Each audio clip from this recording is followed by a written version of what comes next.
Nesta apresentação sobre biologia do som, mostrarei como genes do nosso DNA formam gênios da música.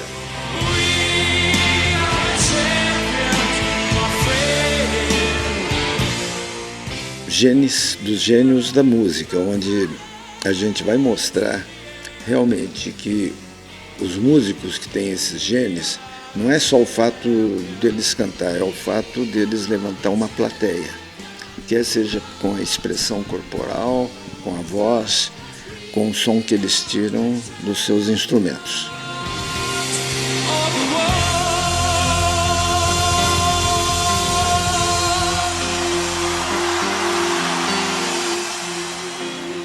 Bem, os gênios da música, eles surgem por aptidão musical, que é a herança genética dos DNAs de genes relacionado com a audição, que é a principal parte, de quem tem um ouvido perfeito, o sistema nervoso, que está ligado também, e a estrutura muscular. Tudo isso daí interage.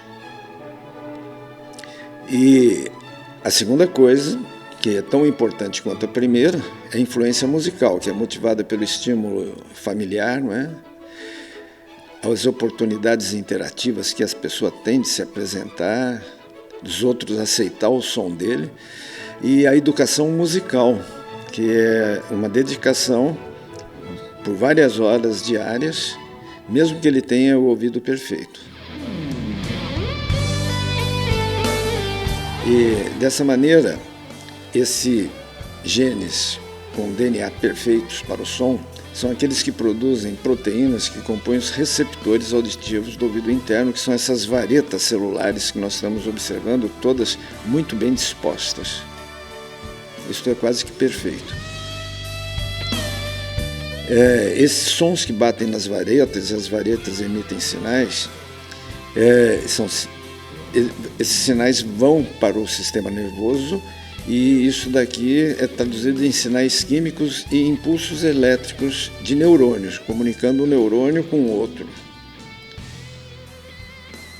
E isso daqui geram sinais químicos ativadores do centro emocional do cérebro, que é a amígdala cerebral, distribuindo para todo o corpo, os sinais da sensação sonora.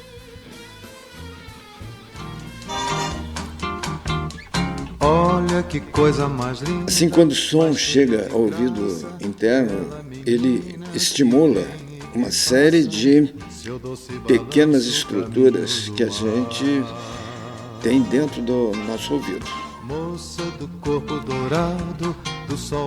E isto vai para o centro emocional do cérebro, da amígdala, como nós já mostramos. É a coisa mais linda que eu já vi passar. Há uma sensibilização das células da cóclea, que são essas varetinhas azuis. E essas varetinhas azuis, elas definem o ritmo, o tom, o timbre e a estrutura musical.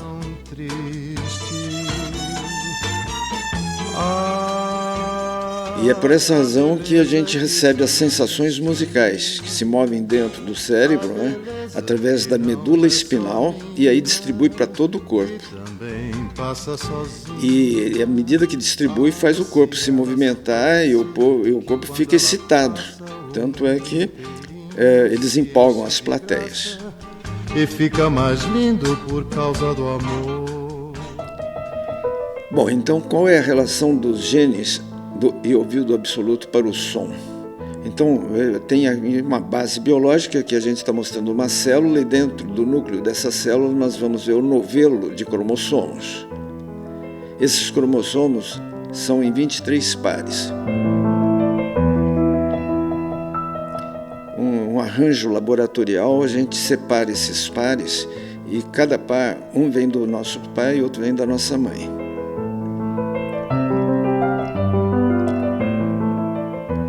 É justamente os cromossomos 3 e 4 que contêm os principais genes relacionados com o som. Então nós selecionamos, por exemplo, esse gene chamado GATA2, que ele produz os receptores de som. Quanto mais perfeito ele for, mais perfeito serão os receptores de som das células ciliadas.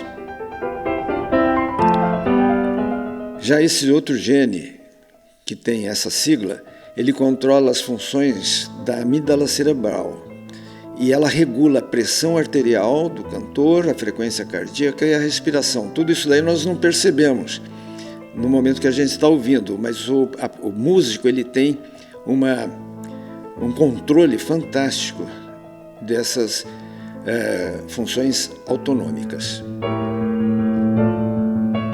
E este é um dos genes mais importantes, porque é eles que dá a percepção da sinalização do tom musical. E através de gráficos cerebrais, por eletrodinâmica, é possível caracterizar as 5 ondas cerebrais. São chamadas gama, beta, alfa, teta e delta. Apesar disso, hoje se supõe que há mais genes relacionados com a aptidão musical que ainda está em estudo. Aqui a gente mostra o que é um ouvido normal, os receptores de um ouvido normal. Observa nas setinhas vermelhas que tem pequenas variações, não são tão perfeitos. Então uma pessoa que tem uma audição normal, geralmente ela não é perfeita na sua essência. Ela escuta bem apenas. Já a pessoa que tem a deficiência auditiva, você observa que as varetas estão em menor quantidade e ela perdeu a perpendicularidade. São estruturas deficientes e desorganizadas. Na deficiência auditiva grave, pode até ter bastantes receptores, só que eles estão assim. Então eles não servem para nada. Então são estruturas excessivas e desorganizadas que não conseguem captar som. E agora, para finalizar essa visão, nós vamos mostrar o que é o ouvido absoluto. Observe, parece órgão de igreja.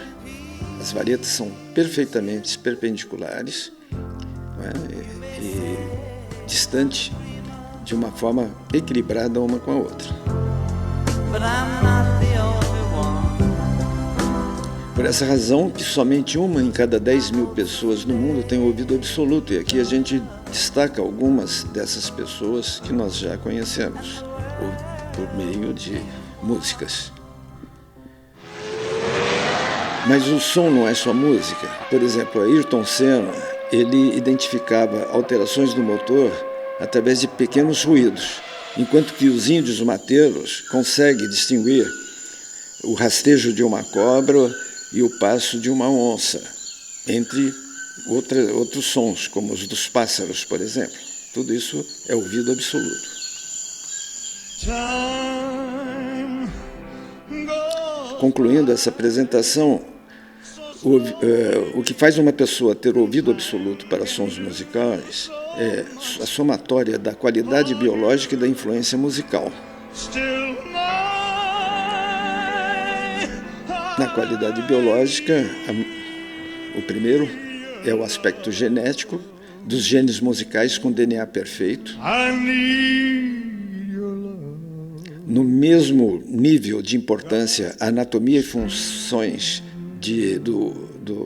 do órgão chamado ouvido interno, com os músculos e nervos. Da mesma maneira, com a mesma importância, a neurobiologia da cognitividade perfeita.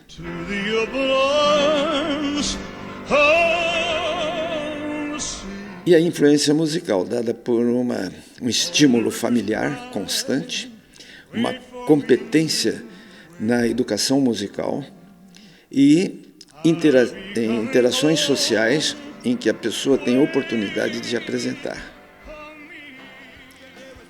E aqui nós terminamos com um show onde se observa não só a música, como a expressão corporal e vocal diante de uma imensa plateia. Essa pessoa, Chuck Berry, durante este show, ele estava com 80 anos, ele acabou falecendo com 92. Observe só a estrutura anatômica, corporal, vocal.